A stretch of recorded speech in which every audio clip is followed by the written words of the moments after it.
అయినా ఎవరు చేసిన కర్మ చేత వారు వెళ్ళిపోతూ ఉంటారు. పొంత మాకుల కాల్చకపోయి వహ్ని, ఒక్కొక్కసారి అడవి అంటుకుపోతుంది. అడవి అంటుకుపోయినప్పుడు విచిత్రం ఏంటంటే అక్కడే ఉంటుందో ఎండుపుల్ల, ఆ ఎండుపుల్లను వదిలేస్తుంది. అడవి అంటుకున్నప్పుడు విచిత్రం ఏమిటంటే అగ్నిహోత్రం దూకుతుంది, దూకి వెడుతుంది. అదేమి ఇలా మంట మండుతూ వెడుతున్నట్టు వెళ్ళదు. ఎప్పుడో చాలా కాలం క్రితం 1975 అనుకుంటాను, నేను ఒకసారి శ్రీశైలం నుంచి కిందకి దిగుతుంటే దావాగ్ని చూశాను అంటుకోవడం. అది దూకుతూ వెడుతుంది దావాగ్ని. అయినప్పుడు ఆ ఎండిపోయిన పుల్లను వదిలేస్తుంది, ఎక్కడో దూరంగా ఉన్న పచ్చని చెట్టు మీదకి వెళ్ళి చెట్టును కాలుస్తుంది. పొంత మాకులవాని దహించక వహ్ని ఎగసి దవులవాని దహించురు ఈతి. ఎక్కడో దూరంగా ఉన్నదాన్ని కాల్చేయడం ఏమిటి, పక్కనే ఉన్న ఎండుపులను వదిలేయడం ఏమిటి? ఏమనాలి అప్పుడు? దానికి జవాబు ఏం చెప్పాలి అంటే అది చేసుకున్న కర్మ అనాలి, అంతే. అది చేసుకున్న అదృష్టం అనాలి. కర్మ సిద్ధాంతమే కదా అక్కడికి వచ్చేది. కాబట్టి నేను కర్మ సిద్ధాంతమే కదా ఇప్పుడు చెప్పాను ఆ కంసుడితోటి. అందుకని ఏం జరిగితే అది జరుగుతుంది. కర్మవశమున భవ మృతి కారణములు తెలిసి వెరగొంద ఇక నేల తొట్టుపడగా. ఇది తెలిసి నేను ఎందుకు బెంగ పెట్టుకోవడం, కాబట్టి ఆ మాట అంటాను, మాట ఇస్తాను. గబ్బగబ్బ గబ్బగబ్బ లోపల ఆలోచించుకున్నాడు. కత్తి ఎత్తి చెల్లెల్ని చంపడానికి సిద్ధపడుతున్నటువంటి కంసుడి నుంచి తన భార్య అయిన దేవకీదేవిని రక్షించుకోవడానికి తీవ్రమైనటువంటి ఆలోచన చేసినటువంటి వసుదేవుడు ఏదో కృతకంగా మాట ఇవ్వడం కాదు, ఒకవేళ నిజంగా పుట్టిన పిల్లల్ని పుట్టినట్టు చంపడానికి ఇచ్చేయవలసి వస్తే ఇచ్చేయడానికి ఆయన వెనకాడడం. మాట ఇస్తే వెనక్కి తిరగడిక, అది వసుదేవుడి యొక్క లక్షణం. కాబట్టి ఆయన కంసుడితో ఒక మాట అన్నాడు. ఈ లలనకు పుట్టిన కొమరుల వలనం తెగిదనుచు గగనవాణి పలికెనంచు నీ వలిగెదవేని ఈ మృగాక్షికి కల కొమరుల చంపనిత్తు క్రమమున నీకున్. ఒకవేళ గగనవాణి పలికినటువంటి మాటలు నిజం, ఈమెకి పుట్టినటువంటి 8వ గర్భం వల్ల నీకు ఆపద కలుగుతుందని నువ్వు నమ్మితే, బావా పుట్టిన పిల్లాన్ని పుట్టినట్టు నీకు ఇచ్చేస్తాను, చంపేసేయి. 8 పిల్లల్ని చంపేసేయి. అప్పుడు నీకు ఇంకా నమ్మకం తీరిపోతుంది కదా. అమ్మయ్యా 8 చంపేశాను, అది ఏదో ఆకాశంలోంచి వినపడింది, నా చేతిలో 8 చచ్చిపోయిన తర్వాత ఇంకా నన్ను చంపేవాడు ఎవరైనా ధైర్యం కలుగుతుంది కదా. ఈమెని చంపేయడం ఎందుకు? నీకు మంచిది. ఇప్పుడు నీకు గుప్తంగా మరణం వచ్చే అవకాశం ఉండదు. నీ మృత్యువుకి కారణాన్ని నువ్వు చంపేశావు కాబట్టి నువ్వు అనుకున్నట్టు శాశ్వతంగా ఉంటావు. ఇప్పుడు నిజంగా చెప్పాలంటేనండి, మృత్యువుని అంగీకరించడంలో మనిషికి ఒక హెచ్చరిక ఉంటుంది, ఒక భయం ఉంటుంది. దొంగలు పడ్డారు పక్కింట్లో, రాత్రి మన ఇంటికి గట్టిగా తాళాలు వేసుకుంటాం. మా తాతగారు వెళ్ళిపోయారు, మా నాన్నగారు వెళ్ళిపోయారు, మా అమ్మగారు వెళ్ళిపోయారు, వాళ్ళందరూ చేతకాక వెళ్ళిపోలేదుగా. కాబట్టి వాళ్ళందరూ వెళ్ళిపోయినప్పుడు నేను కూడా వెళ్ళిపోవలసి ఉంటుంది కదా ఒకనాడు. కాబట్టి అది అంగీకరించగానే బ్రతికినంత కాలం ఎంత జాగ్రత్తగా బతుకుతామన్న భయం ఉంటుంది. వాళ్ళందరూ చేతకాక చచ్చిపోయారు, నాకేమవుతుంది అన్నవాడికి విచ్చలవిడితనం కలిగేటటువంటి అవకాశం ఉంటుంది. మృత్యువు తప్పించుకోలేని పరిణామము అని అంగీకరించగలిగితే మనిషి ధార్మికంగా బ్రతకడానికి ఒక పూనిక కలుగుతుంది. భగవంతుడి దగ్గర జవాబుదారీగా నిలబడాలి. ఎందుకు వచ్చిన అగచాట్లు, ఎందుకు వచ్చిన ఈ అల్లరి నాకొద్దు, నేను పవిత్రంగానే బతుకుతానని ఒక తీర్మానం చేసుకు బ్రతుకుతాడు. మనిషిని నియంత్రించగలిగినది అదొక్కటే. అందుకే ఈ దేవకీదేవికి కలిగినటువంటి సంతానాన్ని ఎప్పుడు పుట్టిన వాళ్ళని అప్పుడే తెచ్చి నీకు ఇచ్చేస్తానన్నాడు. దానికి సంతోషించాడు. ఇదేదో బాగుంది. ఎందుకనంటే ఇప్పుడు కాదు అని ఈమెని చంపేస్తే అపకీర్తి వస్తుంది. అపకీర్తితో పోదు, రేపు పొద్దున్న బ్రహ్మగారు నన్ను గుట్టుగా చంపే ప్రయత్నం చేస్తాడు. పైకి తెలియదు నేను ఎలా చనిపోతానన్నది. ఇప్పుడు తెలిసింది కాబట్టి 8 చంపేస్తే నాకు మృత్యు ఉండదు. ఏమైనా అర్థం ఉందా ఆలోచనకి? అదే రాక్షసత్వం అంటే. ఎంతమంది ఏమైపోయినా పర్వాలేదు, నేను బాగుంటే చాలు. అటువంటి ఆలోచన రాకూడదు. నేను కొంచెం కష్టపడ్డా పర్వాలేదు, 10 మందికి ప్రయోజనం కలిగితే చాలు. అదే మనుష్యత్వం, అదే త్యాగశీలతతో కూడుకున్నటువంటి బుద్ధి. త్యాగేనైకే అమృతత్వమానసహు. ఎవడు అటువంటి త్యాగబుద్ధితో బతుకుతాడో వాడు అమృతత్వమును పొందుతున్నాడు. దానికి పరమేశ్వరుడు మెచ్చి కౌగిలించుకునేది. అంతేకాని 100 మంది కష్టపడ్డా పర్వాలేదు, నేను బాగుంటే చాలు సుఖంగా, అది ఉండకూడదు జీవితంలో. అసలు ఆ లక్షణమే రాకూడదు. కాబట్టి కంసుడు సంతోషించాడు. వెళ్ళిపోయాడు. ఈయన దేవకీదేవిని తీసుకుని వెళ్ళిపోయాడు ఇంటికి. వెళ్ళిపోయిన తర్వాత మొట్టమొదటి కుమారుడు పుట్టాడు. పలికిన పలుకుల తిరుగక సొలయక వంచనము లేక కలిగిన కుమరుల ఇచ్చిన వసుదేవుండు తక్క ఇతరులు ఇలలం కలరే. అసలు ఇచ్చిన మాట కోసమని చెప్పి కట్టుబడాలి అని చెప్పి పలికిన పలుకుల తిరుగక సొలయక వంచనము లేక సుతుల రిపునకన్ అలగక ఇచ్చిన వసుదేవుండు. అయ్యో ఎప్పుడో కొడుకు పుట్టాకి ఇస్తానండి అన్నం వేరు. కొడుకు పుట్టిన తర్వాత పసికందుని ఆమె ఇచ్చేయాలి అంటే ఎంత ఏడుస్తుంది. అందులో దేనికి? చంపేయడానికి.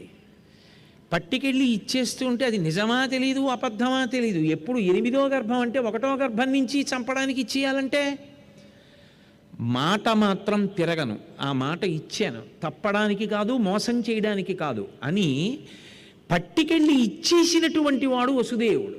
అటువంటి వాడు ఇలనం కలరే. అటువంటి వాళ్ళు ఎవరైనా ఉంటారు ఆ లోకంలో?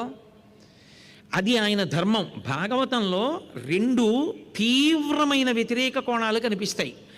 8వ గర్భానికి చచ్చిపోతావురా అంటే ఆ కనపడ్డ వాళ్ళందరినీ చంపేస్తున్నాడు కంసుడు.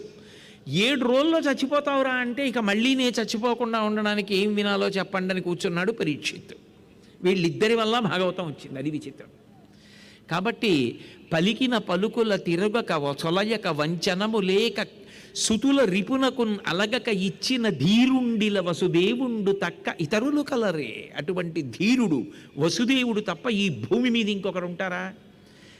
ఎంత ఏడ్చి ఉంటుందో దేవకీదేవి.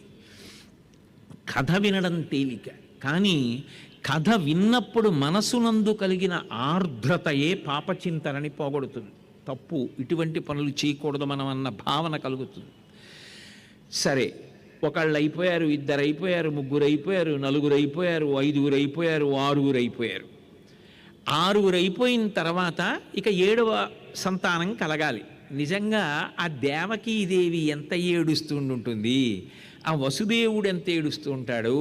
లోకంలో ఎక్కడైనా స్త్రీ గర్భంతో ఉంటే ఆమెని మానసికంగా సంతోషంగా ఉండేటట్టు చూడండి అంటారు. దేవకీదేవి గర్భంతో ఉన్న దగ్గర నుంచి ఏడుస్తూనే ఉంటుంది. ఎందుకని? బయటికి వచ్చి చచ్చిపోవడానికేగా లోపల ఊపిరి పూసుకొని పెరుగుతున్నావు. నేనేగా ఇచ్చేయాలి పుట్టగానే.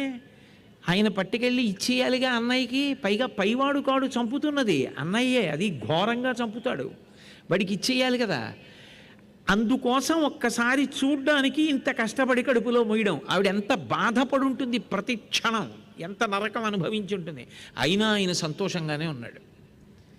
అప్పుడు ఏమనాలా జీవితాల్ని? ఎప్పుడో భాగవతం జరిగిందనకో, అలా నువ్వు బ్రతకకుండా ఉండు చాలు.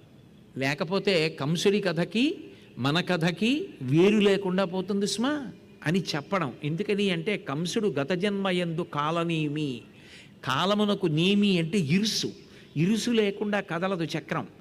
ఆ కంసుడు ఆ కాలనేమి కంసుడిగా వచ్చాడు. కంసుడు అంటే కామం, కోరిక అన్నది ధర్మబద్ధమై నిలబడినప్పుడు దాన్ని తీర్చుకోవడం అలవాటైతే పర్వాలేదు. కోరికల వెంట పరిగెత్తడం తప్ప, కోరికని తీర్చుకోవడానికి ప్రయత్నమే తప్ప అది ధార్మికమా అధార్మికమా అన్నది చూడడం వదిలిపెట్టి తీర్చుకోవడం అలవాటైంది అనుకోండి, అందులోనే రాక్షసత్వం వస్తుంది ఏదో ఒకనాడు అలా అలవాటైపోతే ఎంత ప్రమాదకరంగానైనా కోరిక తీర్చుకుంటాడు. అప్పుడు అంతకన్నా రాక్షసుడు ఇంకొకడు లోకంలో కనపడ్డం. కాబట్టి అది ముందు నుంచి ఆ జాగ్రత్త, ఆ తనని పరిశీలించుకోవడం, శీల వైభవం, అంత జాగ్రత్తగా ఈ కోరిక నాకు రాకూడదు, ఇది ధర్మచట్రంలో ఇమడదని దాన్ని దూరంగా తోచేయడం అలవాటు చేసుకోవాలి. అందుకంటారు భగవాన్ రమణులు, లోకాన్ని చూడడం గొప్ప కాదు, తన మనసుని తాను చూసుకుంటూ ఉండడం గొప్ప. ఏం మాటలు చెప్తోంది, ఏ ఆలోచనలు చెప్తోంది, ఎటువైపుకి ఈడ్చేస్తోంది పరిశీలించుకోవడం గొప్ప. తన ఇంట్లో పెంచుకుంటున్న కుక్క తన కాలుని కొరకబోతే మూతి మీద కొట్టడం గొప్ప కాదు. తన మనసు తనకి అక్కర్లేని ఆలోచనలు చెప్తున్నప్పుడు మొయ్యి ఏమిటి ఆలోచనలు చెప్పడం అనడం గొప్ప. కాబట్టి అప్పటికి 6 పిల్లల్ని ఆయన చంపేసేయాలి. కానీ 6 పిల్లల్ని చంపేస్తాడు, 6 పిల్లలు తప్పుకుంటారు, తప్పుకోవడం అనేటటువంటిది వాళ్ళ విషయంలో జరగదు, కంసుణ్ణి తప్పుకుంటారని ఊహ కూడా చెయ్యలేం అని అనుకుంటాం. కానీ కథలో ఒక గొప్ప చమత్కారం. ఏమిటా చమత్కారం అంటే, మొదటి బిడ్డ పుట్టగానే వసుదేవుడు పట్టుకెళ్ళి కంసుడికి ఇచ్చాడు. కంసుడు ఆ పిల్లవాడి వంక చూశాడు. చూసి అన్నాడు, బావా నాకెందుకు నిష్కారణమైన అపకీర్తి? 8వ గర్భంలో పుట్టేవాడు కదా నన్ను చంపేవాడు, వీణ్ణి చంపేయడం ఎందుకు? తీసుకెళ్ళిపో. కానీ పిల్లవాడు పుట్టగానే తీసుకొచ్చి చెప్తూ ఉండు, నేను లెక్క పెట్టుకోవాలి కదా అన్నాడు. ఇది మరీ కష్టం. ఎందుకో తెలుసా? పుట్టగానే చచ్చిపోతాడని బెంగ పెట్టుకుని కనడం ఎంత కష్టమో, పుట్టినవాణ్ణి ఊరుకుంటున్నాడు కానీ ఎప్పుడు ఏ ఆలోచన వస్తుందో. వచ్చిన తర్వాత 8వ వాడిని చంపేవాడి సమయానికి 8 అంటే బావా కింద నుంచి పైకి 8, పైనుంచి కిందకి 8 అని నాకు అనుమానం వచ్చింది అన్నాడు అనుకోండి. అప్పుడు 8 అంటే 8 ఒకటైతే 1 8 అవుతుంది, 1 1 అయితే 8 8 అవుతుంది. అప్పుడు 8 ఒక్కసారే చంపుతాడు. అప్పుడు అనుబంధాలు ఏమవుతాయి? ఈ పిల్లల్ని పెంచింది ఈ ప్రేమ ఏమవుతుంది? అప్పుడు ఆ పిల్లల్ని చూస్తూ వాళ్ళు పరిపూర్ణమైన ప్రేమతో సంతోషంగా ఉండగలరా? ఇది వసుదేవుడికి దేవకీదేవికి పెద్ద కష్టమై కూర్చుంది. 6 పిల్లల్ని తీసుకెళ్ళి చూపించాడు. 6 పిల్లల్ని వెనక్కి ఇచ్చేశాడు. 6 పిల్లలు పెరుగుతున్నారు. ఏదో కొంత సంతోషం దేవకీదేవికి. ఏదో పిల్లల్ని వదిలిపెట్టాడు కదా, పోన్లీ కీడెంచడం ఎందుకు, బతుకుతారేమో. 8వ వాడు ఒక్కడిని చంపేస్తాడు. ఏదైనా తల్లికి దిగులుగా ఉంటుందా ఉండదా? 8వ వాడు ఒక్కడ పోతే పర్వాలేదు లేని ఈ తల్లి అంటుంది. ఎవరైనా తల్లికి బిడ్డలే. అయినప్పుడు ఒకనాడు ఒక ఆశ్చర్యకరమైన సందర్భం జరిగింది. 6వ వాడు పుట్టినప్పుడు వసుదేవుడు తీసుకొచ్చి కంసుడికి చూపిస్తే, వీడు 6వ వాడు కదా తీసుకెళ్ళిపో అన్నాడు. తీసుకెళ్ళిపోయాడు వసుదేవుడు. నారదుడు వచ్చాడు. ఒకనాడు నారదుండు ఇయ్యన కంసుని ఇంటికి చనుదించి ఏకతమున మందలోపలనున్న నందాదులను వారి భార్యలు పుత్రులు బాంధవులను దేవకి మొదలుగా గల తెరవలు వసుదేవుడాదిగా కల సర్వ యాదవులను సురలు కాని నిజము నరుడు కారని తెలిపి కంసుండ నీవు రక్కసుడవనియు దేవమయుడు చక్రి దేవగీదేవికి పుత్రుడిగా జనించు ఈ భూతలంబును చెరుప పుట్టిన సకల దానవుల నెల్ల చంపునను తెలిపి చనియదివికి. ఒకనాడు నారదుడు ఎక్కడి నుంచో గబగబా కంసుడి దగ్గరికి వచ్చాడు. నీతో ఏకాంతంగా మాట్లాడాలోయే అన్నాడు. అంటే దానికి ఏముంది, తప్పకుండా రండి అని చెప్పి నారదుడిని తీసుకెళ్ళి కూర్చోబెట్టాడు. ఒక్కడినే కూర్చోబెట్టో మాట అన్నాడు. నువ్వు మీ చెల్లెలికి పుట్టిన కొడుకుల్ని 6 తిరిగి ఇచ్చేసావు కదా, నీకు ఒక రహస్యం చెప్తాను. అసలు నిజానికి దేవకీదేవి కానీ వసుదేవుడు కానీ నందవ్రజంలో ఉన్నటువంటి వాళ్ళు కానీ వీరందరూ కూడా దేవతల యొక్క అంశలో వచ్చినటువంటి వారు. ఒకానొకప్పుడు భూదేవి రాక్షసులు పెరిగిపోతున్నారని చతుర్ముఖ బ్రహ్మగారి దగ్గరికి వెళ్ళి ఏడిస్తే బ్రహ్మగారు శ్రీ మహావిష్ణువు దగ్గరికి తీసుకెళ్లారు. ఆయన రూపం కనపడలేదు, వాణి వినపడింది. నేను త్వరలో ఈ మధురా నగరాన్ని పరిపాలించేటటువంటి రాజు యొక్క యదువంశమునందు జన్మిస్తాను. దేవతలందరూ కూడా తమ తమ అంశలలో వెళ్ళి జన్మించండి, మీరందరూ కూడా నాకు సహాయకారులుగా ఉందురు గాని రాక్షస సంహారం చేసి భూమి యొక్క భారాన్ని తగ్గిద్దామని చెప్పాడు. కాబట్టి ఇప్పుడు ఆ దేవకీదేవి కానీ వసుదేవుడు కానీ నందవ్రజంలో ఉన్నటువంటి ఇతరులు కానీ వీళ్ళందరూ దేవతలే. నీకు ఇంకొకటి చెప్పనా, నీ తండ్రి ఉగ్రసేనుడు, నీ తల్లి కూడా దేవతలే. దేవమయుడు చక్రి దేవకీదేవికి పుత్రుడుగా జనించు. దేవకీదేవికి 8వ గర్భంలో కృష్ణ భగవానుడు పుడతాడు. శ్రీమన్నారాయణుడు 8వ గర్భంలో వస్తాడు. ఈ ముందు వచ్చిన 6 ఉన్నారే, వీళ్ళు కూడా తక్కువ వాళ్ళేం కాదు, ఆ పరివారానికి సంబంధించిన వాళ్ళే, దివ్య పురుషులే. నువ్వు వాళ్ళందరినీ వదిలిపెట్టేశావు, రేపు పొద్దున్న వీళ్ళందరూ ఒక్కటైపోయి నిన్ను చంపేస్తారు.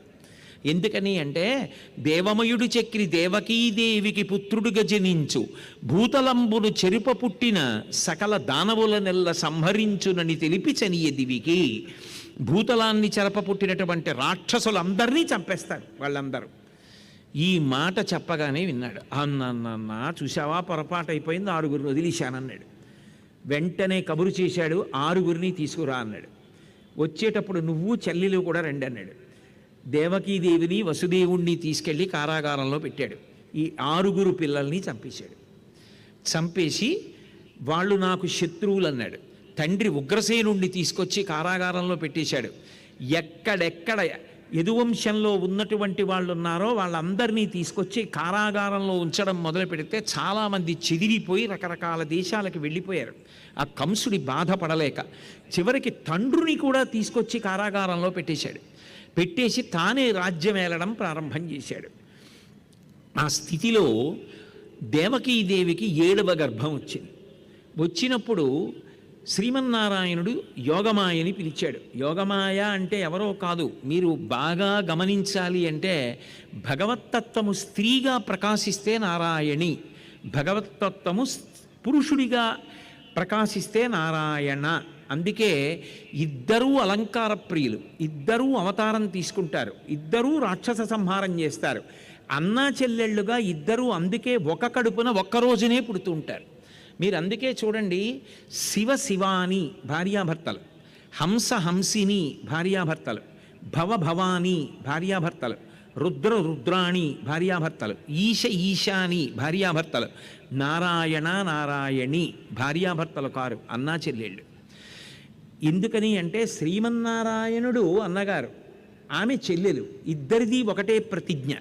నారాయణుడు అంటాడు, పరిత్రాణాయ సాధూనాం వినాశాయ చ దుష్కృతాం ధర్మ సంస్థాపనార్థాయ సంభవామి యుగే యుగే అంటాడు. అమ్మవారు అంటుంది, యదా యదా హి సాధూనాం దుఃఖం భవతి దానవ తదా తేషాంచ రక్షార్థం దేహం సంధారయామ్యహం అని దేవీ భాగవతంలో ఉంటుంది. ఇద్దరి ప్రతిజ్ఞలు ఒకటే, ఇద్దరూ అవతారం తీసుకుంటారు, ఇద్దరూ రాక్షస సంహారం చేస్తారు, ఇద్దరూ అలంకార ప్రియత్వంతో ఉంటారు. అందుకే స్త్రీ రూపంలో ఉంటే నారాయణి, పురుష రూపంలో ఉంటే నారాయణ. అందుకే ఆమె కూడా శంఖచక్రాలు పట్టుకుంటుంది. వైష్ణవీ స్వరూపంలో రక్తాంబరాం రక్తవర్ణాం రక్త సర్వాంగసుందరాం గారుడేవాహని సంస్థాం వైష్ణవీం శక్తిమద్భుతాం అంటారు. వ్యాసుల వారు చెప్పిన మాట. వ్యాసుల వారు చెప్పిన దాంట్లో కొన్ని ఒప్పుకుంటాం, కొన్ని ఒప్పుకోమండి అన్న మాట ఉండదుగా. అన్నీ ఒప్పుకోవాలి. వ్యాసో నారాయణ స్వయం, ఆయనే స్వయంగా చెప్పిన మాట. గరుత్మంత వాహనం మీద శంఖచక్రాలతో వైష్ణవీ స్వరూపంగా అమ్మవారు వెడుతూ ఉంటుంది, నారాయణీ రూపాన్ని పొందుతూ ఉంటుంది. అందుకే ఆ నారాయణి యోగమాయా స్వరూపంగా వచ్చింది. ఆమెని పిలిచాడు, చెల్లెల్ని పిలిచి ఒక మాట అన్నాడు. వసుదేవుని యొక్క భార్యలందరూ కారాగారంలో ఉన్నారు. ఆయన భార్యలలో ఒక్క రోహిణి మాత్రమే నందవ్రజంలో ఆ నందుడి దగ్గర ఉంది, రేపల్లెలో.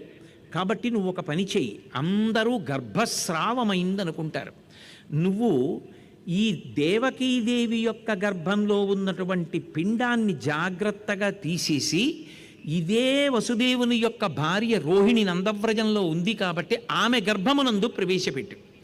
ఆయన కుమారుడే కనుక అక్కడ పెరుగుతాడు, అప్పుడు ఆయనకి ప్రమాదం రాదు. ఇక్కడ గర్భస్రావం అయిందని కంసుడు అనుకుంటాడు. కాబట్టి యోగమాయ చాలా జాగ్రత్తగా ఆమె గర్భంలో ఉన్న పిండాన్ని తీసి అవతల గర్భంలోకి ప్రవేశపెట్టింది, రోహిణీ గర్భంలోకి. ఆమె యందు బలరాముడు పుట్టాడు. బలమ మిగుల కలగ బలభద్రుడనిలోక రమణుడకుట చేసి రాముడనియు సతికి పుట్టె గర్భ సంకర్షణంబున సంకర్షణుండనిడి ఘనుడు సుతుడు అన్నారు పోతన గారు. బలము మిగుల కలుగ బలభద్రుడని, చాలా బలం కలిగినటువంటి వాడు కాబట్టి బలభద్రుడు అని పిలిచారు. బలము మిగుల కలుగ బలభద్రుడని లోక రమణుడగుట చేసి రాముడనియు, ఆయన్ని చూస్తే లోకమంతా సంతోషిస్తుంది కాబట్టి రాముడు అని పిలిచారు. సతికి పుట్టె గర్భ సంకర్షణంబున, ఇక్కడ ఉన్నటువంటి దేవకీదేవి గర్భంలోంచి తీయబడినటువంటి పిండం నందకవ్రజంలో ఉన్నటువంటి ఆ రోహిణీ గర్భంలో ప్రవేశపెట్టబడితే పుట్టినటువంటి పిల్లవాడు కనుక సంకర్షణుడు అని పేరొచ్చింది. సతికి పుట్టె గర్భ సంకర్షణంబున సంకర్షణుండనిటి గనుసుతుడు. 7వ గర్భంలో వచ్చినటువంటి వాడు బలరాముడు, ఆదిశేషుని యొక్క అంశ. శ్రీకృష్ణ పరమాత్మని సేవించడం కోసం ముందొచ్చాడు. ఎందుకంటే త్రేతాయుగంలో లక్ష్మణస్వామిగా వచ్చాడు. అన్నగారు రాముడు అయ్యాడు, అన్ని కష్టాలు పడ్డాడు, ఇప్పుడు నేను ముందెడతాను వెనక స్వామి రావాలన్నాడు. అందుకని శేషుడు ముందొచ్చాడు 7వ గర్భంలో. 8వ గర్భంలో స్వామి రావాలి. 8వ గర్భంలోకి స్వామి ప్రవేశించాలి. ఇంకా ఆ సమయంలో కంసుడు మరింత జాగ్రత్త పడ్డాడు. ఎంత జాగ్రత్త పడ్డాడంటే, మహర్షులు పరమభాగవతోత్తములు ఎప్పుడు ఎలా భగవంతుణ్ణి స్మరిస్తూ ఉంటారో అలా ఆయన కూడా తిరుగుచు కుడుచుచు వరాలుచు అరుగుచు కూర్చుండి లేచి అనవరతంబున్ హరితలచి తలచి జగమా హరిమయముగ చూచ కంసుడారనియలుకన్. తింటున్నాడు, తిరుగుతున్నాడు, తాగుతున్నాడు, అరుగుచు కుడుచుచు తాగుచు అరుగుచు కూర్చుండి లేచి అనవరతంబున్, తిరుగుతూ లేస్తూ కూర్చుంటూ ఏది చేస్తున్నా అయ్య బాబోయ్ వచ్చేస్తున్నాడు వచ్చేస్తున్నాడు వచ్చేస్తున్నాడు చంపేస్తాడు. ఎక్కడైనా కొంచెం సువాసన వస్తే ఇది వైజయంతిమాల వాసనేమో హడిలిపోయేవాడు. ఎవరైనా కూర్చునుండగా వెనక నుంచి ముట్టుకుంటే వచ్చేసాడేమో పుట్టిశాడేమో అని హడిలిపోయేవాడు. హరితలచి తలచి జగమా హరిమయముగ చూచ కంసుడు ఆరనియలుకన్. ఇటువంటి వాళ్ళు ఇద్దరు కనపడతారు రామాయణంలో. మారీచుడు వృక్షే వృక్షే జపస్యామి చీర కృష్ణాజినాంబరం అంటాడు. నాకు ఎక్కడికి వెళ్ళినా అరణ్యంలో ఏ చెట్టు మీద ఏ కొమ్మ మీద చూసినా రాముడే కనపడుతున్నాడు. రకారాదీని రామాని రామత్రస్తస్య రావణ రత్నాని చ రథాశ్చేవ విత్రాస జనయంతిమే అంటాడు. ఎవరైనా నా దగ్గరికి వచ్చే రత్నం రథం ఇటువంటి మాటలు అందామని రా అంటే నేను రెండో అక్షరం వెన్ను పారిపోతాను, మా అంటారేమో అని భయం అన్నాడు. అంత భీతభక్తి వచ్చింది మారీచుడికి, అంత భీతభక్తి వచ్చింది కంసుడికి. కాబట్టి హరితలచి తలచి జగమా హరిమయముగ చూచ కంసుడారనియలుకన్. విపరీతమైనటువంటి భయంతో తిరుగుతున్నా, లేస్తున్నా, కూర్చున్నా, తాగుతున్నా, పడుకున్నా ఎంతసేపు ఆయననే తలుచుకొని హడిలిపోతున్నాడు. 8వ గర్భం దేవకీదేవి దాల్చింది. పంచభూతములు కూడా లోపల ఉన్నటువంటి పరమాత్మని సేవిస్తున్నాయా అన్నట్లుగా ఆమె ఎందు గర్భచిహ్నములు కనబడ్డాయన్నారు పోతన గారు. దానికి ఆయన ఒక అద్భుతమైన విషయం చెప్పారు. పృథివీ ఆమెని సేవిస్తోందా అంటే లోపల ఉన్నటువంటి ఆ పిండాన్ని సేవిస్తోందా, పరమాత్మని సేవిస్తోందా అన్నట్టుగాట కడుపుతో ఉన్నటువంటి ఆ దేవకీదేవికి మట్టి తినాలని కోరిక పుట్టిందిట. ఎందుకంటే మట్టి లోపలికి వెళ్ళి పరమాత్మని చూసి స్తోత్రం చెయ్యాలి అనుకుందిట పృథివీభూతం. అలాగే ఆమె కాంతి విపరీతమైపోయిందిట. ఎందుకని? జ్ఞానఖలునిలోని శారదయువోలే ఘటములోని దీప కళికవోలే భ్రాత ఇంట నాక పడియుండే దేవకీమాత విశ్వగర్భు గర్భుయగుచు అంటారు పోతన గారు. జ్ఞానఖలునిలోని శారదయువోలే. ఆయన గొప్ప పాండిత్యం ఉన్నవాడే, కానీ ఉపయోగం ఏమిటి? తప్పుని ఒప్పు అంటాడు, ఒప్పుని తప్పు అంటాడు. అందుకు పనికి వస్తుంది ఆయన పాండిత్యం. తప్పుని కూడా ఒప్పు అని సమర్థిస్తాడు. ఒప్పునే ఒప్పు అంటాను తప్ప తప్పుని ఒప్పు అని నేను అన్నవాడు పండితుడు. అంతేగాని నువ్వు ఏమన్నా సరే నేను సమర్థిస్తానది ఒప్పేనంటే అది ఎలా పాండిత్యం అవుతుంది? అది ఎలా సరస్వతీ కటాక్షం అవుతుంది? కాబట్టి జ్ఞానఖలునిలోని శారదయువోలే ఘటములోని దీప కళికవోలే. కుండలో దీపం పెట్టి బోర్లించేస్తే లోపల గాలి ఉన్నంతసేపు వెలుగుతుంటే ఎలా ఉంటుందో అలా ఘటములోని దీప కళికవోలే భ్రాత ఇంటనాక ఉండే భ్రాత ఇంటనాకే పడి ఉండే దేవకీ మాత విశ్వగర్భు గర్భు ఎగుచు. విశ్వాన్నంతటినీ కడుపులో పెట్టుకున్నవాణ్ణి కడుపులో పెట్టుకుంది. నిజానికి ఆవిడ ఎంత గొప్పది ఇప్పుడు. కానీ అటువంటి తల్లికి కష్టం తప్పలేదు. ఆమె కుండలో దీపంలా కలునిలోని శారదా కటాక్షంలా ఆమె కంసుడి ఇంట్లో ఆ అంతఃపురంలో ఒక కారాగారంలో ఉండవలసి వచ్చింది. అంటే అంతటి మహానుభావుణ్ణి కడుపులో పెట్టుకున్న తల్లే అన్ని కష్టాలు పడవలసి వచ్చింది. ప్రతి చిన్న కష్టానికి విచలితుడి అయిపోతే ఎలా? 2 మార్కులు తక్కువ వచ్చి ఆత్మహత్య చేసుకుంటానంటే ఎలా? ఇన్ని కష్టాలు పడి రాణించారు ఈ దేశంలో. తప్ప ప్రతి కష్టానికి విచలితుడివి కాకూడదు. కింద పడి పైకి లేచే బంతివి కావాలి తప్ప కింద పడితే నేలనంటుకునే మృత్పిండానివి మట్టి ముద్దవి కాకూడదు జీవితంలో. కాబట్టి అగ్ని ఆమెలోకి వెళ్ళి ఆమెని సేవిస్తోందా అన్నట్టుగా ఆమె యొక్క కాంతి పెరిగిందిట. మట్టి లోపలికి వెళ్ళి పరమాత్మని సేవిస్తోందా అన్నట్టుగా ఆమెకి మట్టి తినాలన్న కోరిక, పృథివీభూతం సేవిస్తోందన్నట్టుగా ఉందిట. ఆమెకి చెమటలు ఎక్కువ పడుతున్నాయిట, అందుకని నీరు ఎక్కువ తాగుతోందట. నీరు లోపలికి వెళ్ళి పరమాత్మని సేవించి ఆనందంతో బయటకు వస్తోందా అన్నట్టుగా చెమట పడుతోందిట. ఊపిరి నిట్టూర్పులు, గర్భం పెద్దదైనప్పుడు నెలలు నిండుతున్నప్పుడు ఆ నిట్టూర్పులు గాలి బరువుగా వస్తుంటే లోపలికి వెళ్ళిన వాయువు పరమాత్మ దర్శనం చేసి రాలేక బయటికి వచ్చినట్టు నిట్టూర్పులు వచ్చేయట.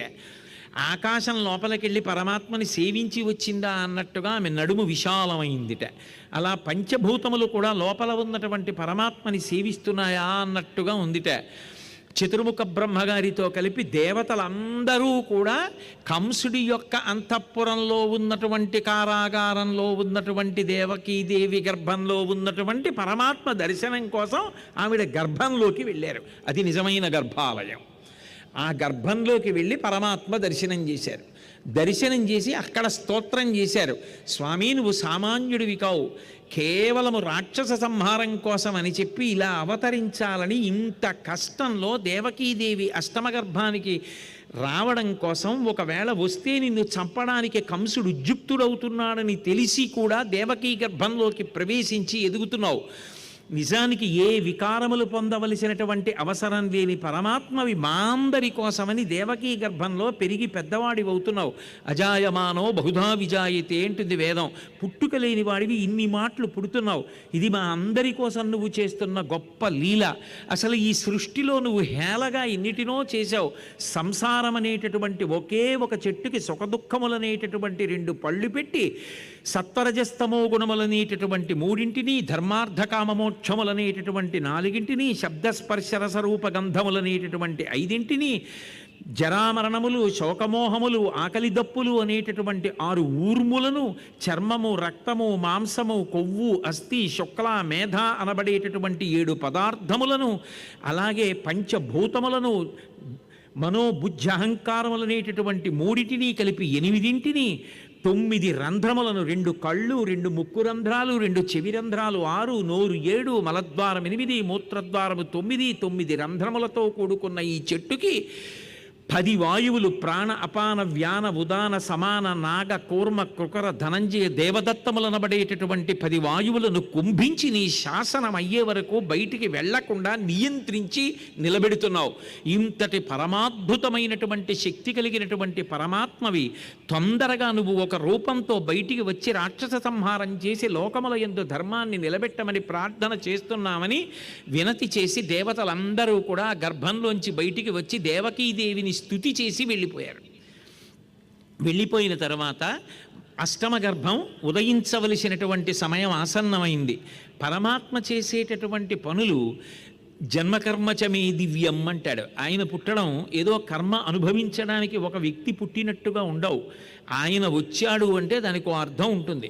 శ్రావణ మాసంలో బహుళపక్షంలో అష్టమి తిథి నాటి అర్ధరాత్రి వేళ పుట్టాడు.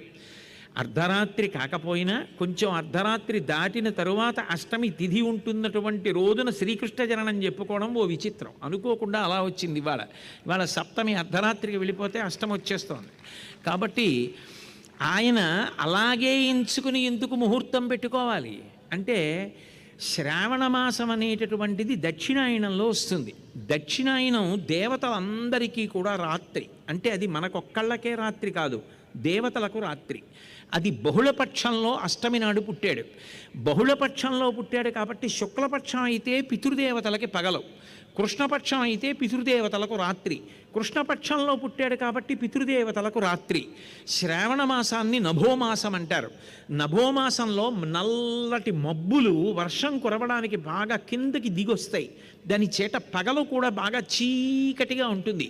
చీకటి ఎక్కువగా మనుష్యులకు ఉండేటటువంటి కాలం శ్రావణ మాసం. అందున కృష్ణపక్షం కాబట్టి చంద్రకాంతి ఉండదు కాబట్టి మరీ చీకటి. అందులోనూ మధ్యతిథి అష్టమి కాబట్టి కటిక చీకటి. ఆ కటిక చీకట్లో అర్ధరాత్రి కాబట్టి ఇంకా చీకటి. అందున అంతఃపురంలో ఉన్న కారాగారం కాబట్టి అంతకన్నా చీకటి. ఆ చీకట్లో ఆమె ఓ పక్కకి వెళ్ళి ప్రసవం పొందాలి కాబట్టి మరింత చీకటి. అంత చీకట్లో పుట్టినటువంటి నల్లనివాడు ఇంకా చీకటి. ఇంత నల్లనివాడు జగత్తుకంతటికి జ్ఞానం ఇవ్వగలిగిన జ్ఞానజ్యోతి అయి గురువై నిలబడడం అసలైనటువంటి గొప్పతనం. అందుకే కృష్ణం వందే జగద్గురుం. ఇంతమందికి చీకట్లో ఎందుకు వచ్చాడంటే, మిమ్మల్ని చీకట్లోంచి వెలుతురులోకి తీసుకెడతాను. తమసోమా జ్యోతిర్గమయ, ప్రస్థానత్రయంలో ఒకటైనటువంటి భగవద్గీతని లోకానికి అందిస్తానని భగవద్గీతని ఇవ్వడానికి జగద్గురువై మహానుభావుడు శ్రావణ మాసంలో ఉన్నటువంటి కృష్ణపక్షంలో అష్టమి తిథి నాటి అర్ధరాత్రి వేళ దేవకీ గర్భంలో ఆవిర్భవించడానికి నిర్ణయించుకున్నవాడై ఆ సమయంలో ఆవిర్భవించాడు. విష్ణుమాయే అంత సమయం లెక్క పెట్టుకుని తొందరపడిపోయినటువంటి కంసుడి దగ్గర నుంచి సైనికుల వరకు అందరినీ గాఢ నిద్ర ఆవహించేసింది. అందరూ నిద్రపోయారు. ఆ పుట్టినటువంటి పిల్లవాణ్ణి దేవకీ వసుదేవులు చూశారు. జలధరదేహు నాజాను చతుర్బాహు సరసీరుహక్షు విశాలవక్షు జారుగదా శంఖ చక్ర పద్మ విలాసు కంఠ కౌస్తుభమణి కాంతిభాసు కమనీయ కటిసూత్ర కంకణ కేయూర శ్రీవత్సలాంచనంచిత విహారు మరుకుండలద్వయ కుంతలలాటు వైఢూర్యమణిగణ వరకిరీటు బాలు పూర్ణేందు రుచిజాలు భక్త లోకపాలు సుగుణాలవాలు కృపావిశాలు చూచి తిలకించి పులకించి చోద్యమంది ఉబ్బి చెలరేగి వసుదేవుడు ఉత్సహించే అన్నారు. ఆ పుట్టినటువంటి పిల్లవాడు జలధరదేహు, నల్లటి నీరు నిండిన మబ్బు కేవలం బొగ్గులా ఉండదు, ఒక గొప్ప కాంతి ఉంటుంది, ద్యుతి.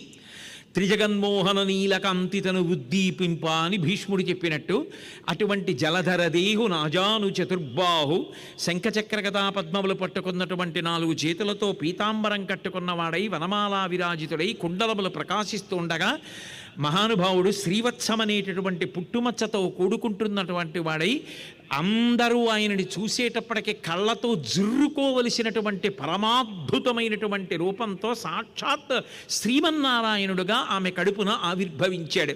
అందుకే జలధరదేహు నాజాను చతుర్బాహు సరసీరుహక్షు విశాలవక్షు జారుగదా శంఖ చక్ర పద్మ విలాసు కంఠ కౌస్తుభమణి కాంతిభాసు కమనీయ కటిసూత్ర కంకణ కేయూర శ్రీవత్సలాంచనంచిత విహారు మరుకుండలద్వయ కుంతలలనాటు వైఢూర్య మణిగణ వరకిరీటు బాలు పూర్ణేందు రుచిజాలు భక్త లోకపాలు సుగుణాలవాలు కృపావిశాలు.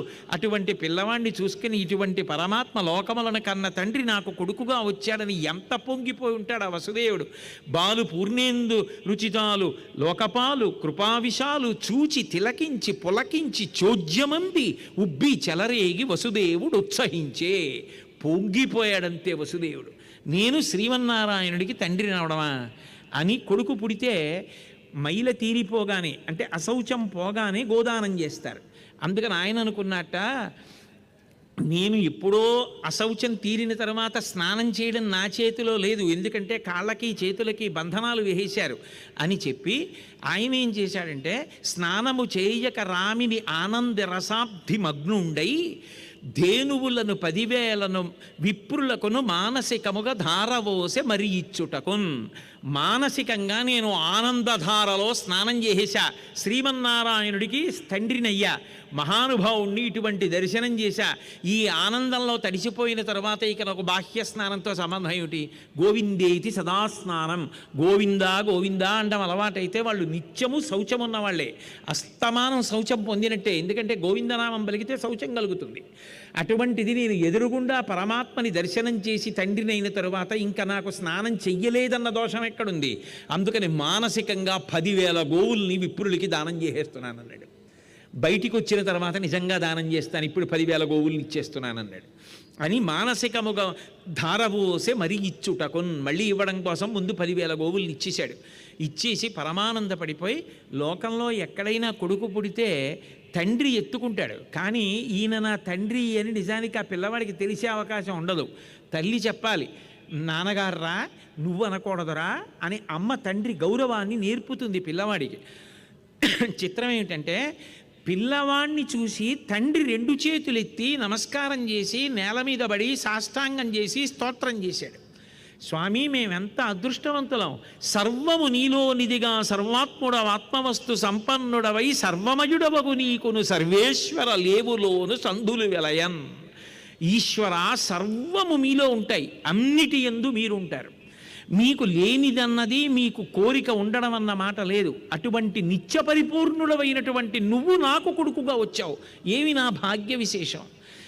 అవతల కంసుడు సంహరించాలని ఎదురు చూస్తున్నాడు. మీరు ఎలా రక్షించుకుంటారో, ఎలా ధర్మాన్ని రక్షిస్తారో, ఎలా లోకాన్ని కాపాడతారో స్వామి, ఇవే మీకు నా నమోవాక్యములన్నాడు. తల్లి దేవకీదేవి లేచింది. అందరూ సమాధి స్థితిలో మిమ్మల్ని దర్శనం చేశామనుకుంటారు, అది భావమునందు గోచరమైనటువంటి సమాధి.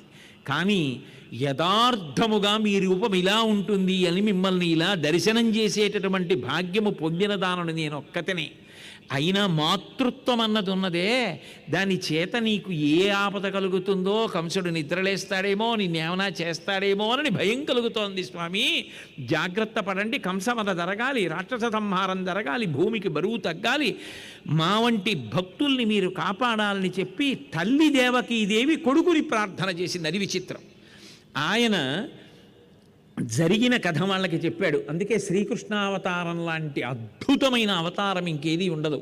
కృష్ణస్తు భగవాన్ స్వయం, ప్రాకృత శిశువులా పుట్టల. అదే రామచంద్రమూర్తి అయితే ఇలా ఏం ఉండదు. కేవలం నరుడు ఎలా ప్రవర్తిస్తాడో 16 గుణాలతో కేవల మనుష్యుళ్ళ, కోన్వస్మిన్ సంప్రదంలోకే గుణవాన్ కశ్చ వీర్యవాన్ ధర్మజ్ఞశ్చ కృతజ్ఞశ్చ సత్యవాక్యో దృఢవ్రతః చారిత్రేణ చ కోయుక్తః సర్వభూతేషు కోహితః విద్వాన్ కః కస్సమర్థశ్చ కశ్చైక ప్రియదర్శనః ఆత్మవాన్ కో జితక్రోధో ద్యుతిమాన్ కో ననసూయకః కస్య బిభ్యతి దేవాశ్చ జాతరోషస్య సంయుగే అని 16 గుణాలతో నరుడిలా ప్రవర్తిస్తాడు. గురువుల దగ్గర నేర్చుకుంటాడు అన్నీ. కానీ శ్రీకృష్ణ పరమాత్మ పుడుతూనే పరిపూర్ణావతారంగా అసలు తాను ఎందుకు వాళ్ళ కడుపున పుట్టాడో చెప్పాడు.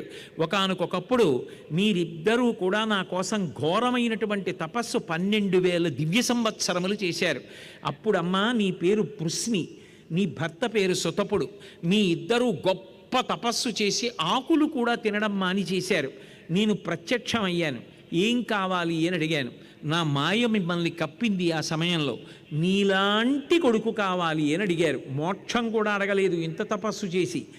నాలాంటి కొడుకు నేను తప్ప ఇంకొకడు లేడు, అందుకే 3 మార్లు మీకు కొడుకుగా వస్తాను అని అభయం ఇచ్చాను.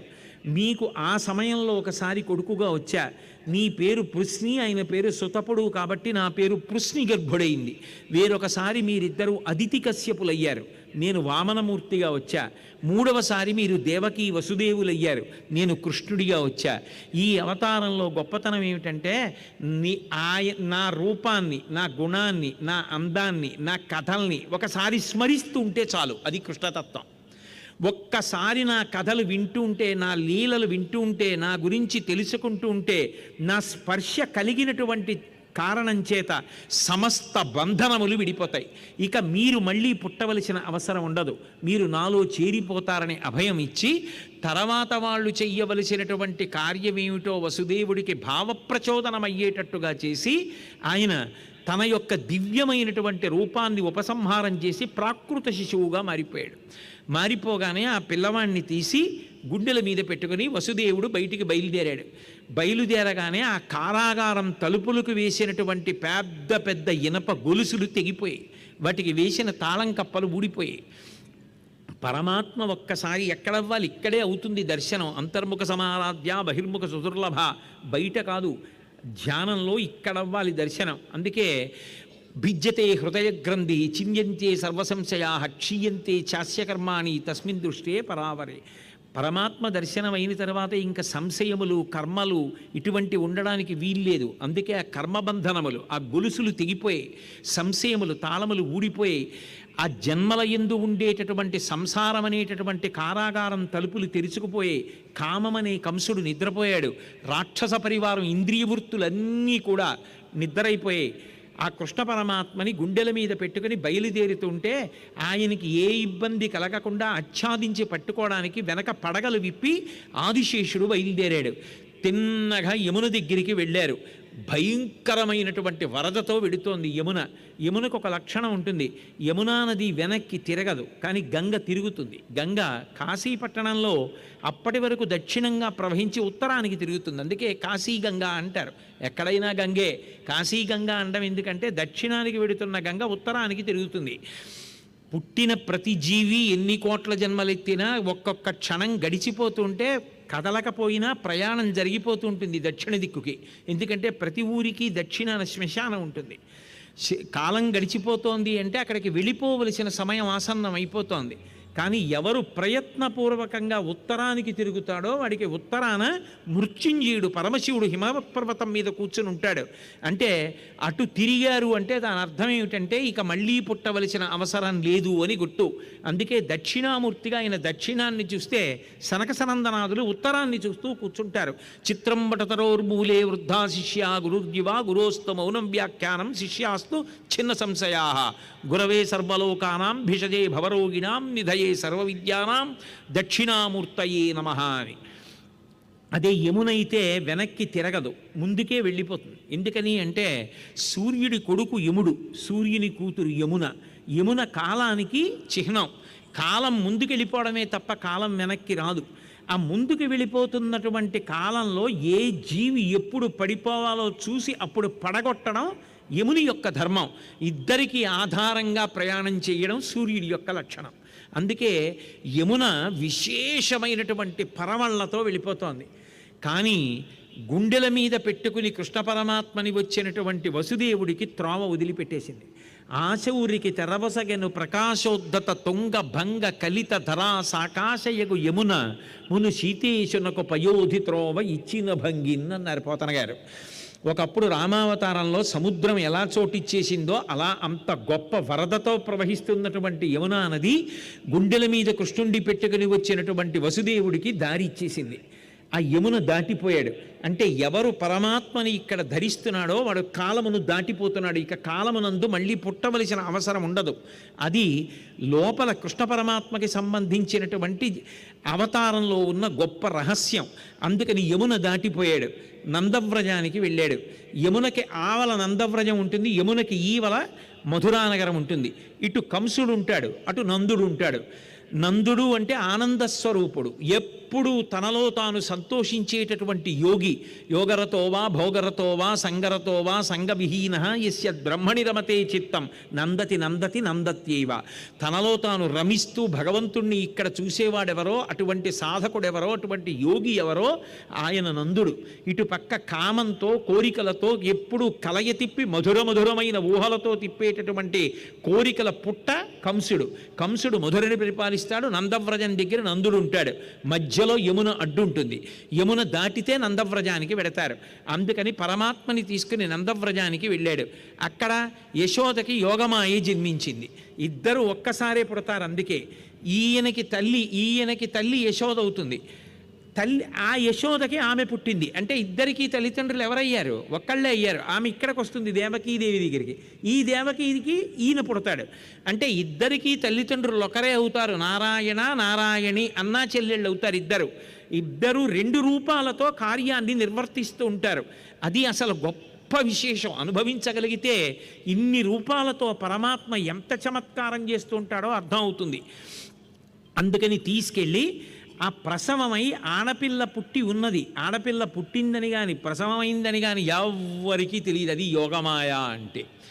అలా ఉంటుందా అండి? అంటే మత్తు వైద్యుడు గుండె కోసేస్తుంటే ఆయన ఇచ్చిన మత్తుకి మనకే ఒళ్ళు తెలియకుండా పడుకుంటే పరమాత్మ పెట్టేటటువంటి మత్తుకి ఇవన్నీ తెలియకుండా పోతాయంటే ఆశ్చర్యపోవడానికి ఏముంటుంది అందులో? ఆయన కన్నా మత్తు వైద్యుడు లేడు, ఆయన కన్నా గొప్ప వైద్యుడు లేడు, ఆయన కన్నా మనస్తత్వ శాస్త్రవేత్త లేడు, ఆయన కన్నా ఎవడు ఎంత గొప్పవాడు కాడు. ఎందులోనైనా గొప్పవాడు ఆయనే. కాబట్టి ఆ పరిపూర్ణావతారమైనటువంటి కృష్ణావతారాన్ని తీసుకెళ్ళి జాగ్రత్తగా యశోద పక్కన పడుకోబెట్టేశారు. పడుకోబెట్టేసి ఈ యోగమాయని ఎత్తుకుని మళ్ళీ వచ్చాడు. మరి అదేగా రూపం ఇది. అది పురుష రూపం, ఇది స్త్రీ రూపం. మళ్ళీ యమున దారి ఇచ్చేసింది. మళ్ళీ వచ్చేసాడు, అంతఃపురంలోకి వచ్చేసాడు, కారాగారంలోకి వచ్చేసాడు. ఎక్కడ బంధింపబడ్డారో అక్కడికి వచ్చేసాడు. ఈ పిల్లని తీసుకొచ్చి దేవకీదేవి దగ్గర పెట్టేశాడు. దేవకీదేవి పిల్లని ఎత్తుకుంది. మళ్ళీ తలుపులు మూసుకుపోయాయి, మళ్ళీ బంధనములు పడిపోయాయి, మళ్ళీ ఆ గొలుసులకి తాళాలు పడిపోయాయి. కానీ వసుదేవుణ్ణి బంధించిన గొలుసులు మాత్రం ఆయన్ని బంధించలేదు, అలాగే ఉండిపోయాయి కింద. అప్పుడు పదముల సంఖ్యల నిడుకుని మదితలచుచు సౌరసతుడు ముందురవోలెన్ గుదురుకొన రీతి దేహము కదిలించుచు ఒదిగియుండే గురువరతంబున్ అన్నారు పోతన గారు. చిన్న పద్యంలో ఎంత గొప్ప విషయం పెట్టారో. మహాజ్ఞాని సంసారమును తరించిపోయినవాడు ఆయన కూడా సంసారంలో ఉన్నట్టే కనపడతాడు, కానీ ఆయన సంసారమునందు లేడు, ఉన్నట్టు కనపడుతుంటాడంతే. సంసారమును దాటిపోయినట్టు కనబడి సంసారం పెంచుకుంటున్న వాళ్ళు ఉంటారు సమాజంలో. రెండు రకాలు ఉంటాయి.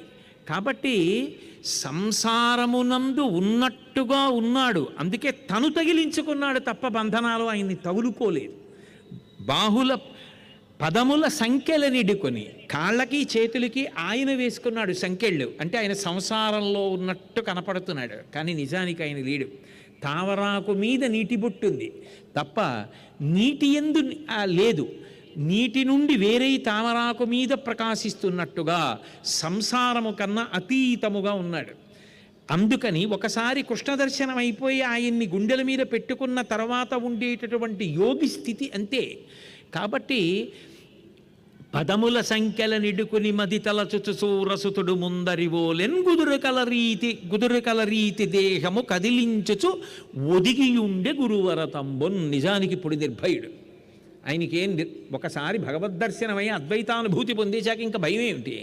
కానీ భయపడుతున్నవాడిలా ముడిచిపెట్టుకు కూర్చున్నట్టుగా కూర్చున్నాడు. కానీ ఆయన భగవత్తత్వమునందు రమించిపోయి విదేహముక్తికి వెళ్ళవలసినటువంటి స్థితికి అర్హుడైపోయి కేవలముగా జీవన్ముక్తుడై ఇంకా శరీరంతో ఉన్నటువంటి వ్యక్తి యొక్క గొప్పతనాన్ని ఆవిష్కరిస్తున్నారు.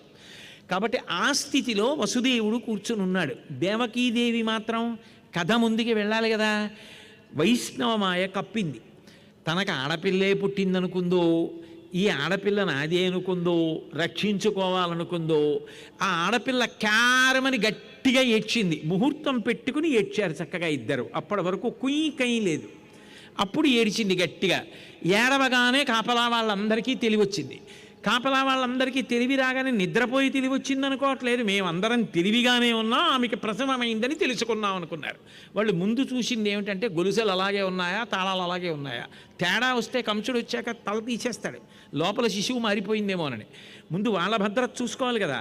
అందుకని గొలుసులు తాళాలు చూసి తర్వాత పరిగెత్తుకుంటూ కంసుడి దగ్గరికి వెళ్ళి, కంస మహాప్రభో శిశుజననమైంది, అష్టమ గర్భం పుట్టిందన్నారు. జుత్తు విరబోసేసుకుని ఆ నిద్రలో లేచినవాడు కనుగుడ్లు తిరుగుడు పడుతుండగా, వస్త్రం జారిపోతుండగా చేతిలో ఖడ్గాన్ని పట్టుకుని గబ్బా వచ్చి కారాగారం లోపలికి వెళ్ళాడు. మళ్ళీ పోతన గారు అన్నశబ్దం వేస్తారు. విష్ణుమాయ కప్పింది కదూ. అన్న శమింపు మన్న తగదల్లుడు కాడిది మెనకోడలవు మన్నన చేయు మన్న విను మానిని చంపుట రాచపాడి కాదన్న సుకీర్తివై మనగదన్న మహాత్ములు పోవు త్రోవ పోవన్న భవత్ సహోదరి కదన్న నిను శరణంబు వేడదన్. ఎక్కడ అసలు ఆ అన్న చెల్లి వచ్చినా పోతన గారు పరవశించిపోతారంతే. అన్న క్షమింపుమన్న, అన్నయ్య క్షమించన్నయ్య, నిన్ను నువ్వు నియంత్రించుకో అన్నయ్య. తగదల్లుడు కాడిది మెనకోడలవు 6 మగపిల్లల్ని చంపేశావన్నయ్య. 7వది గర్భస్రావం అయిపోయింది అన్నయ్య. గర్భస్రావం అయిపోయింది అనుకుంటోంది ఆవిడ. 8వది ఆడపిల్ల అన్నయ్య. ఆడపిల్ల నీకు ఎలా శత్రువు అవుతుందన్నయ్య? మేనకోడలు అన్నయ్య, నువ్వు మేనమామ అన్నయ్య. ఎంత ముద్దు చేయాలన్నయ్య, మేనకోడలు పుట్టిందని బహుమానాలు ఇవ్వాలి, సంతోషంగా ఎత్తుకోవాలి. మేనమామల ముద్దు మేలైన ముద్దు, తాతలకు తా ముద్దు తాను అమ్మాయి. అందులో మేనకోడలంటే ఎంత ప్రేమ మేనమామకి, ఎంత ముద్దు చెయ్యాలి. మానేసి చంపేస్తావా? తగదు అల్లుడు కాడిది మేనకోడలవు మన్నన చేయు మన్న విను మానిని చంపుట రాచపాడి కాదన్న. ఆడపిల్లని చంపడం మహా తప్పు, అందున పసిపిల్లని చంపేస్తావా? విను మానిని చంపుట రాచపాడి కాదన్న భవత్ సహోదరిని కదన్న, నీకు చెల్లిని కదన్న. తగదన్న శమింపుమన్న వేడెదన్. అన్నా అన్నా అన్నా అన్నా అని 1కి 10 మాటలంది.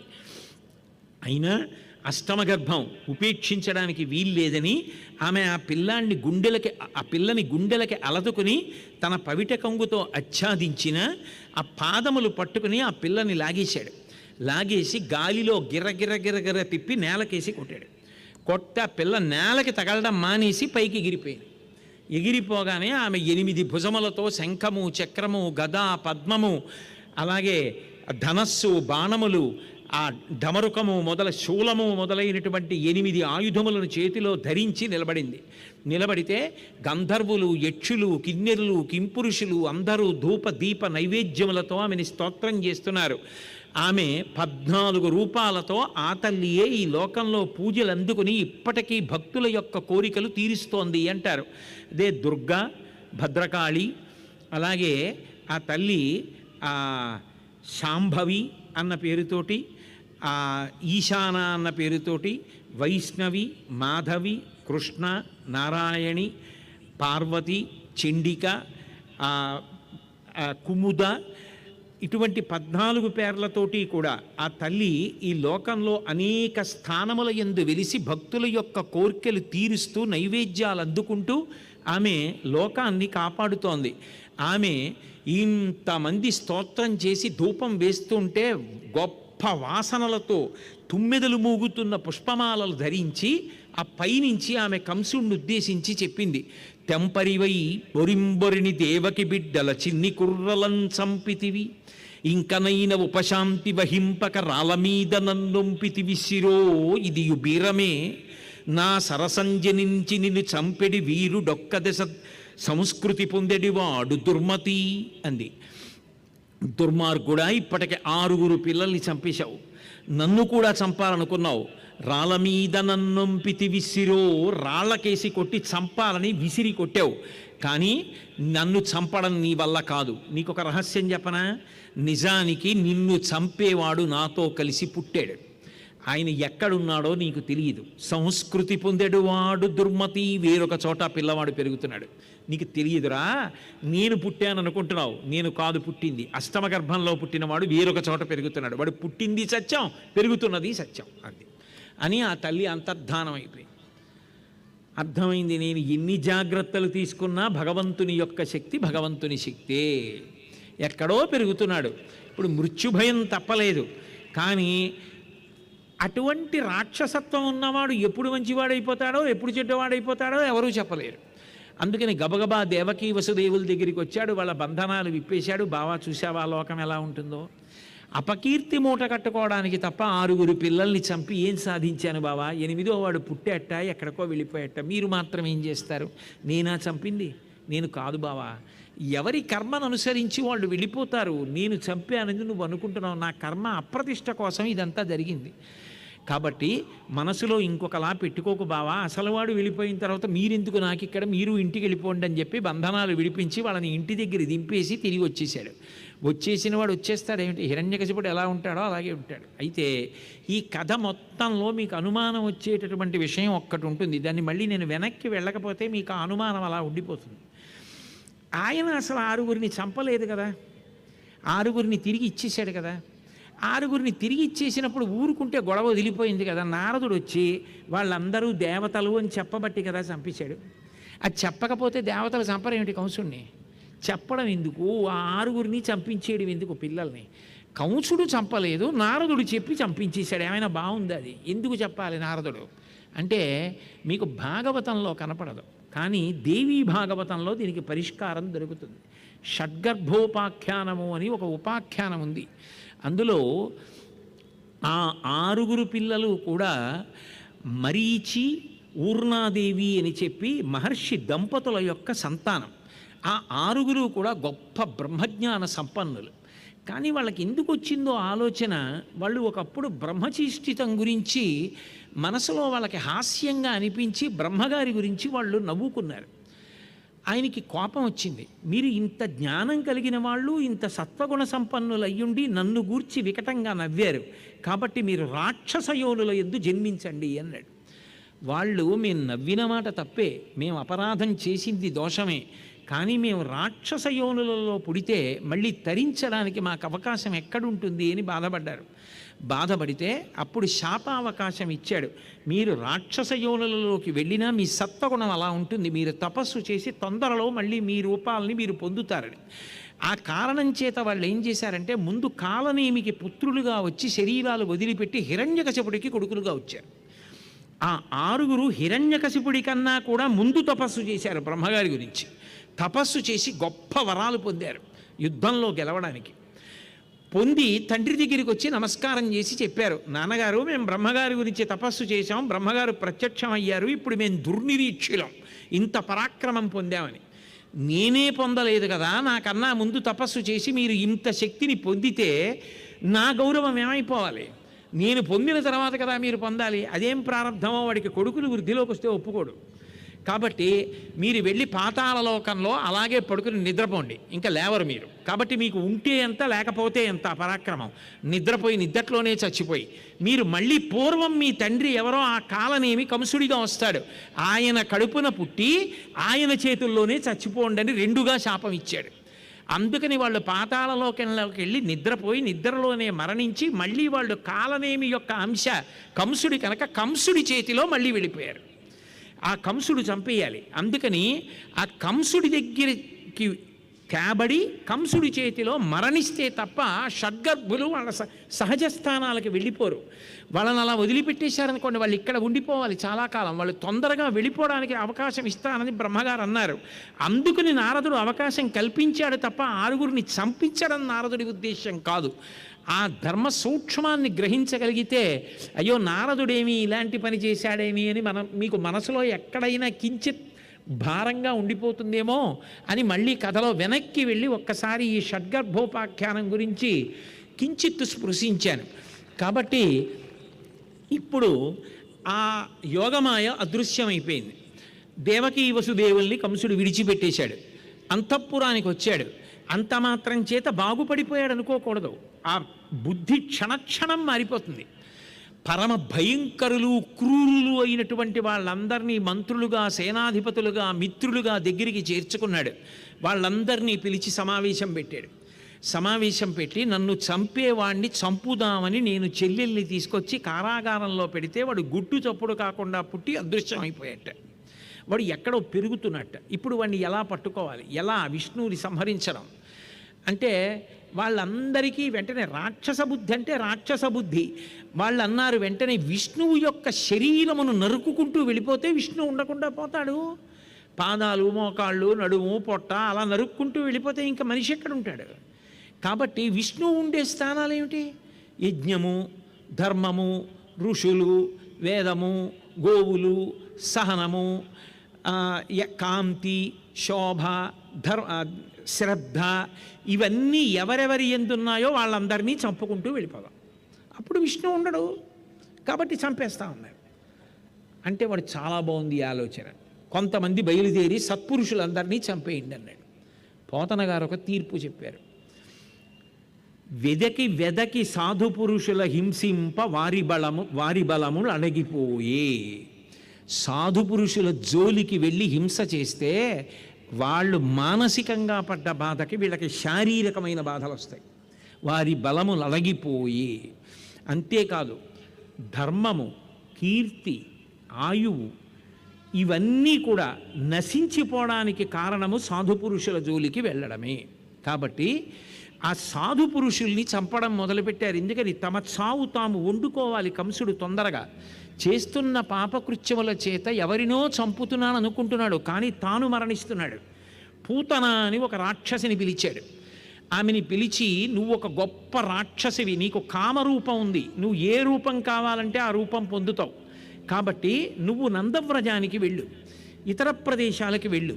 ఎక్కడైనా పసిపిల్లల ఏడుపు వినబడితే వాళ్ళు నిన్న మొన్ననే పుట్టిన పిల్లలు అని గుర్తు. పళ్ళు రాని పిల్లలు, పసిపిల్లలు, తల్లి దగ్గర పాలు తాగుతున్న పిల్లలు, ఎక్కడ ఉన్నటువంటి పిల్లలందరినీ చంపేసే దేశంలో అన్నాడు. అంటే మొదట చెల్లెల్ని చంపడం దగ్గర మొదలైంది, 6 చంపడం దగ్గర మొదలైంది, 8వ వాడిని చంపాలనుకున్నాడు. అది విస్తరించి ఎంత హింసకెళ్ళిందో చూడండి.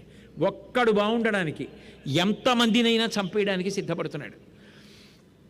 ఈలోగా అక్కడ కృష్ణ పరమాత్మ కూడా లౌకికంగానే ప్రాకృత శిశువు ఎలా జన్మించాడో అలా జన్మించినట్టుగా క్యారమని ఏడుపు వినపడింది.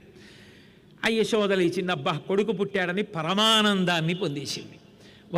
అక్కడ నందుడు పరమానందాన్ని పొందాడు, కొడుకు పుట్టాడు ఇన్నాళ్ళకనే. అందులో పుట్టినవాడెవడు? మహానుభావుడు, ఆనంద ఘనం. ఎటువంటి రూపం? పరమ ఆకర్షణీయమైనటువంటి స్వరూపం. కృష్ణ పరమాత్మ పుట్టాడు అని చెప్పి వాళ్ళు పొంగిపోతున్నారు. ఆ నందవ్రజంలో ఉండేటటువంటి ప్రజల యొక్క మనసులు కూడా అంత పవిత్రమైనటువంటి మనసులు. వాళ్ళకి శుభం జరగక్కర్లేదు, ఇతరులకు శుభం జరిగినా కూడా వాళ్ళు వాళ్ళకే శుభం జరిగినంత ఆనందపడిపోయేటటువంటి మనసున్న వాళ్ళు. అందుకే అక్కడికి వెళ్ళి ఆవిర్భవించింది ఆ అవతారం.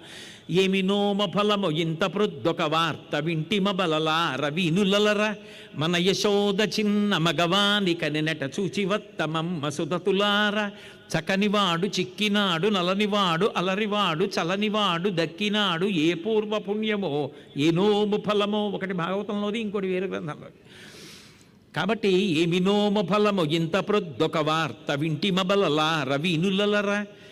ఎంత సంతోషం! మన యశోదకి కొడుకు పుట్టాట, చిన్న మగవాని కనెనట. వాళ్ళ అమాయకత్వం. పోతన గారికి పద్యం అలాగే పడుతుంది. పెద్ద మగవాడిని కంటారా ఎవరన్నా? ముందు ఎవరైనా పిల్లాడిని కంటారంతే. చిన్న మగవాని కనెనట చూచివత్తమమ్మ సుధతులార అంటే పవిత్రమైనటువంటి మనసు, అభంశుభం తెలియనటువంటి మనసు. వాక్కు అంత పవిత్రం. అందుకే చిన్న మగవాని కనెనట చూచివత్తమమ్మ సుధతులార. రండి వెడదాం అని వాళ్ళందరూ బయలుదేరుతున్నారు.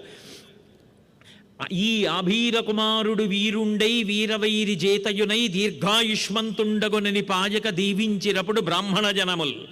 వెంటనే ఆ నందుడు అనేక మంది బ్రాహ్మణుల్ని పిలిచాడు, గోదానం చేశాడు, అనేకమైనటువంటి దానాలు చేశాడు, నువ్వులు రాసులు పోశాడు, పోసి పిల్లవాడు అభ్యున్నతి కోసం అవన్నీ దానం ఇచ్చాడు, జాతకర్మ చేయించి పిల్లవాడు ఎటువంటి వాడవుతాడన్నాడు. ఈ ఆభీర కుమారుడు వీరుండై వీరవైరి జేతయునై దీర్ఘాయుష్మంతుండగునని మహావీరుడవుతాడు, లోకంలో ఎనలేని కీర్తి సంపాదిస్తాడు, మహాజ్ఞాని జగద్గురు అవుతాడు. ఇటువంటి పిల్లవాడు పుట్టడమే అదృష్టం. అందుకే దిక్కులన్నీ కూడా కాంతులతో నిండిపోయాయి, ఆవులన్నీ కూడా గొప్ప పారవస్యాన్ని పొందాయి, అగ్నిహోత్రాలన్నీ కూడా యజ్ఞంలో పైకి లేచి ప్రదక్షిణంగా తిరిగాయి, ఋషులందరూ పరమానంద పడిపోయారు, అప్సరోగణమంతా ఆడారు, పుష్పవృష్టి కురిసింది. ఋషులందరూ కూడా ఆ రుక్కులను మంత్రములను పరమ సంతోషంతో గానం చేశారు. దుర్మార్గుల మనసులో ఏదో శంక బయలుదేరింది, పరమాద్భుతమైనటువంటి కొడుకు నీకు పుట్టాడు అని ఈ ఆభీర కుమారుడు వీరుండై వీరవైరి జేతయునై దీర్ఘాయుష్మంతుండగునని పాయక దీవించినప్పుడు బ్రాహ్మణ జనముల్.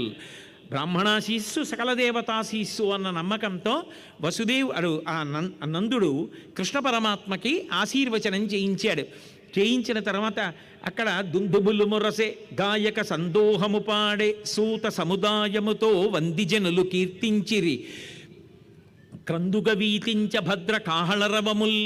కొడుకు పుట్టాడు అని చెప్పి ఆ నందుడి ఇంట్లో పెద్ద పెద్ద భేరీలు మోగించారు, ఢమరుకాలు మోగించారు. అక్కడ ఉండేటటువంటి వంది మొదలైనటువంటి గాయకులందరూ కూడా ఆ నందుడి యొక్క వంశాన్నంతటినీ కీర్తించారు, ఎంతో సంతోషపడిపోయారు. క్రేళ్ళురికి మసలిలేగలు మల్లడిగుని రెంకెలిడియ మద వృషభంబుల్ పెళ్ళున ముదుగుల పొదుగుల చల్లించన్ పాలు బాలు సంభవ వేళన్. మనుష్యులంటే సంతోషిస్తారు, కానీ ఆవులకి వాటికేం తెలుసు? కానీ పరమాత్మ ఆవిర్భవించిన తర్వాత ప్రతి ప్రాణికి ఏదో తెలియని ఆనందం కలుగుతుంది. మనుష్యులదే ఉంది, మాది అదృష్టం. రేపు పొద్దున్న మేము ముందు వెడుతూ ఉంటే మా వెనకాతల ఆయన నడిచి వస్తాడు, మా పాదముల డెక్కల నుంచి రేగిన ధూళి ఆయన మీద పడుతుంది. లోకంలో బంధనముల నుంచి పరమాత్మ విడిపిస్తాడు, మమ్మల్ని ప్రతి ఇంటికి తీసుకెళ్ళి పలుపేసి కడతాడు, మమ్మల్ని దువ్వుతాడు, చేత్తో రాస్తాడు, మాకు గడ్డి పెడతాడు, మమ్మల్ని కాపాడతాడు. మేము అదృష్టవంతులం అనుకున్నాయో ఏమో. క్రేళ్ళురికే మసలిలేగలు లేగదూడలు చెంగున గంతులేసేయట, మల్లడిగుని రంకె లీడియ మర్ద వృషభంబుల్ పెద్దగా బోనభాంతరాళాలు బద్దలైపోయేటట్టుగా ఆ ఎద్దులన్నీ కూడా పెద్ద పెద్ద అరుపులు అరిచేయట. ఆవులు పెళ్ళున మొదగుల్ల పొదగుల్ల చల్లించన్ పాలు బాలు సంభవ వేళన్. షేరు పాలిచ్చే ఆవు 2 షేర్ల పాలిచ్చేయడం మొదలుపెట్టింది. అంత సంతోషంగా అక్కడ ఉన్నటువంటి ఆవులు దూడలు అన్నీ కూడా ఉన్నాయి.